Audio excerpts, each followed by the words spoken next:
losing yourself on purpose. Welcome to The Hopefulist, a daily talk show hosted by veteran broadcaster Wendy McClure. Join Wendy each day as she shares her life lessons that transformed her from perpetual pessimist to the ultimate hopefulist. The perfect morning show to get you caught up on the day's top stories while sharing insights that will lead to positive transformation and bring out the hopefulist in you.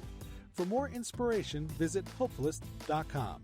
And now, here's your host and hopefulist, Wendy McClure. Hello and welcome to The Hopefulist. Thank you so much for joining me for your daily dose of inspiration and positivity. The quote of the day today comes from my You Are a Badass daily calendar, and it goes like this. Why not be the biggest, happiest, most generous, and fully realized humanoid you can be? There you go. It's Monday already. Was that a super fast weekend or was it just me? I don't know. It just felt like yesterday I was saying it's Friday. Anyway, you know what Grateful Monday means. It's the day that I go through a couple of my own personal entries from my own personal gratitude journal to show you how easy and simple it is to write down merely 3 to 5 things that we are grateful for from the past 24 hours. Some of the things that I wrote down last week. All those Bernie memes.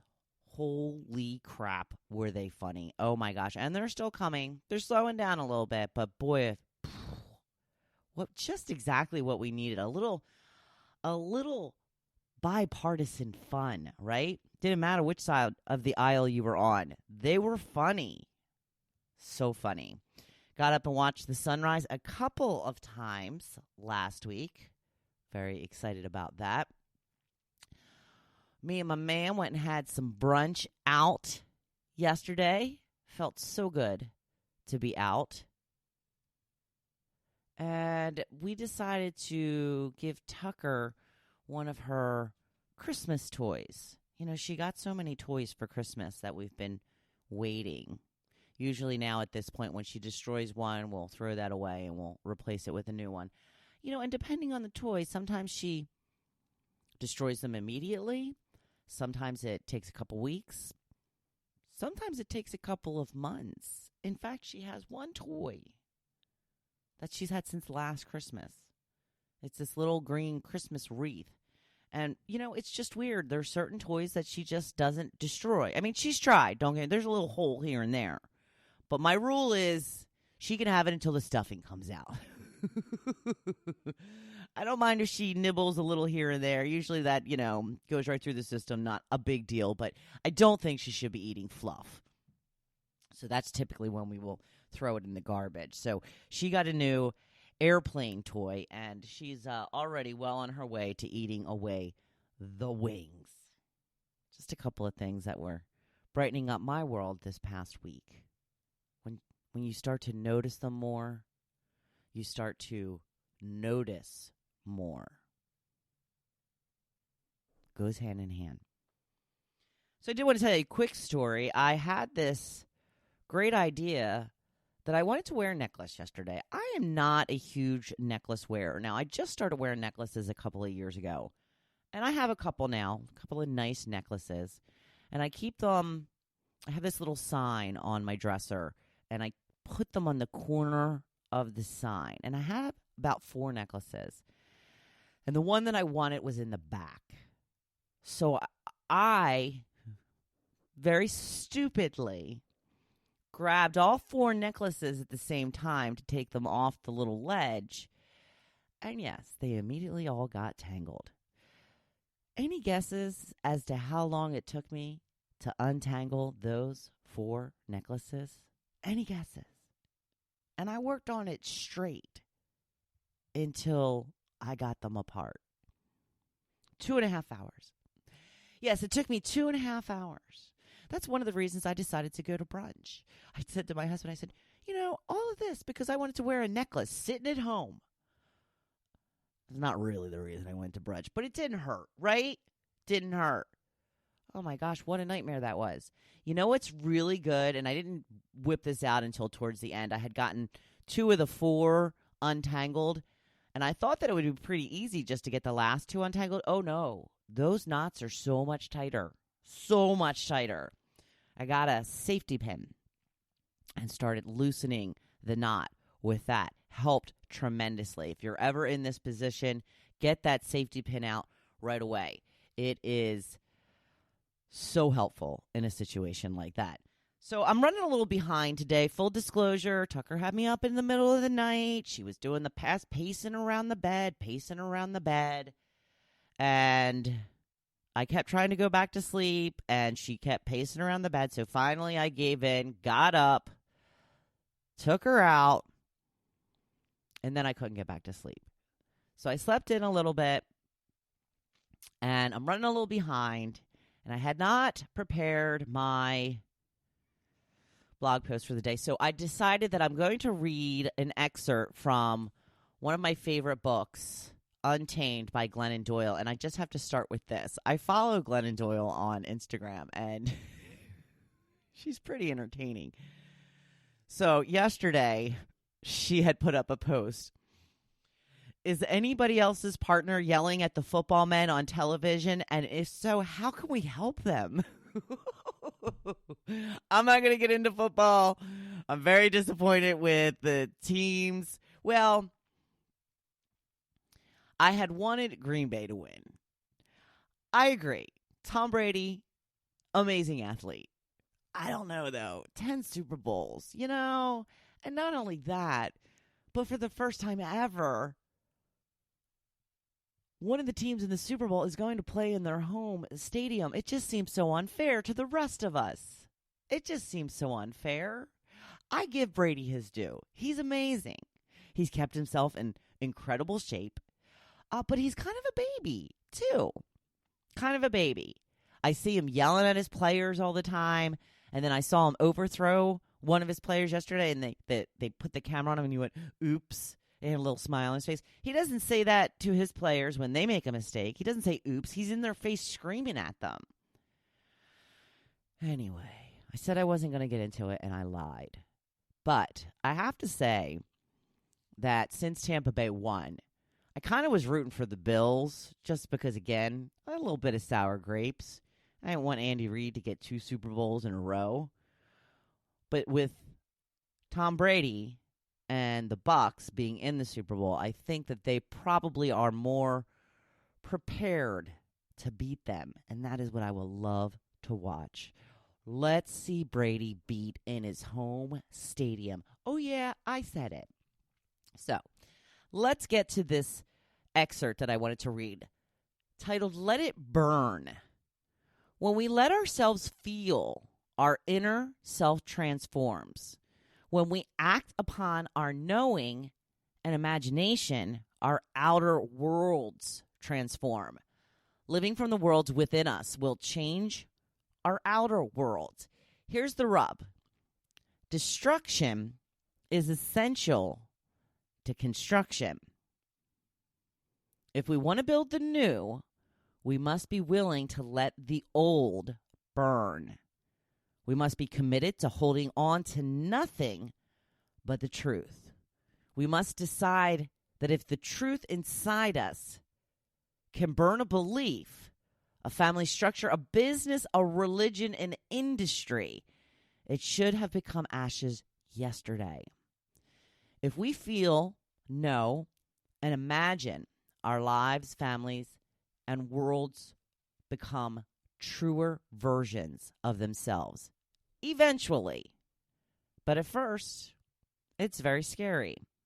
Because once we feel, know, and dare to imagine more for ourselves, we cannot unfeel, unknow, or unimagine. There is no going back. We are launched into the abyss, the space between the not true enough life we're living and the truer one that exists only inside us. So we say, maybe it's safer to just stay here, even if it's not true enough. Maybe it is good enough. But good enough is what makes people drink too much, and snark too much and become bitter and sick and live in quiet desperation until they lie on their deathbed and wonder, what kind of life, relationship, family, world might I have created if I'd have been braver? The building of the true and beautiful means the destruction of the good enough. Rebirth means death. Once a truer, more beautiful vision is born inside us, life is in the direction of that vision. Holding on to what no longer is true enough is not safe. It's the riskiest move because it is the certain death of everything that was meant to be. We are alive only to the degree to which we are willing to be annihilated. Our next life will always cost us this one. If we are truly alive, we are constantly losing who we just were, what we just built, what we just believed, what we just knew to be true. I have lost identities, beliefs, and relationships. It has hurt to lose. I have learned that when I live from my emotions, knowing, and imagination, I am always losing.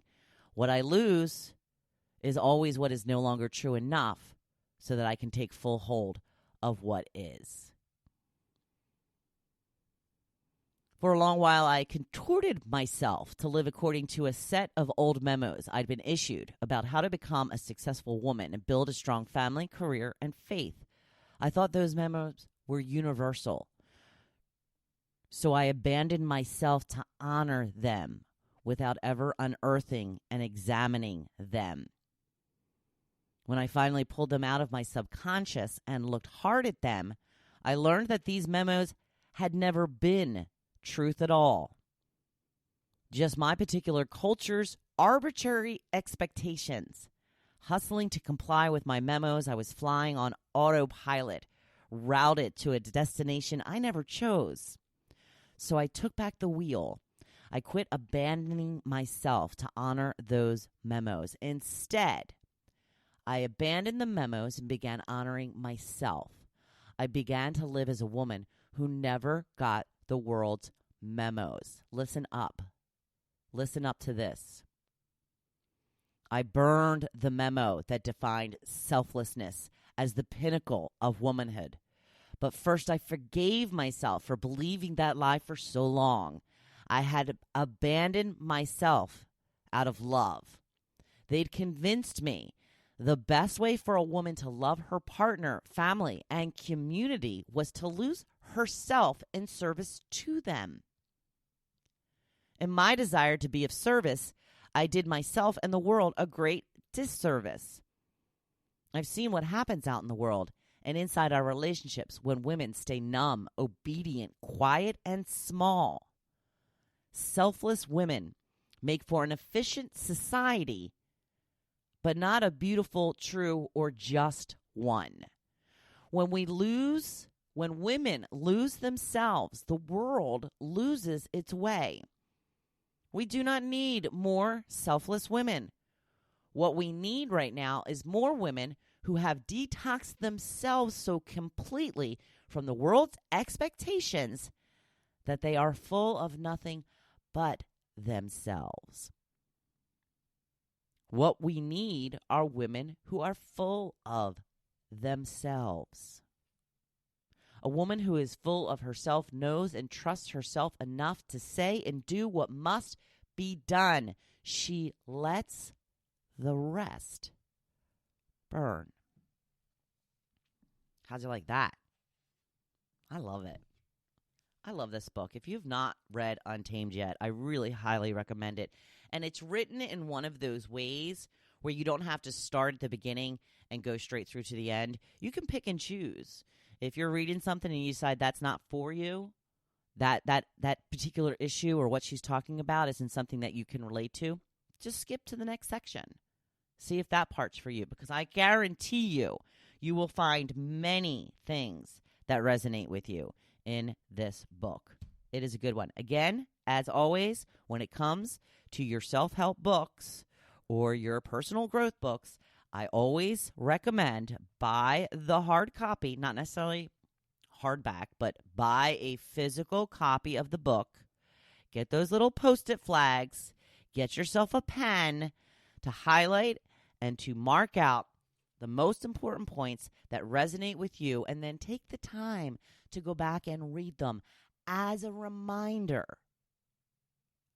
to constantly remind yourself of what you should be doing, of who you want to be, and how to get there. It is that simple. Like I said, it is Monday already. You know how I feel about Mondays. It's my favorite day of the week after Friday, Saturday, and Sunday. Of course, a brand new week full of possibilities and opportunities. Now, go on out there and make the most of them. Be your badass self. And always remember, I'm right here cheering you on. Thank you for listening to The Hope List, hosted by Wendy McClure. For more inspiration, please visit hopefulist.com. Thanks, and we'll see you tomorrow on The Hopefulist.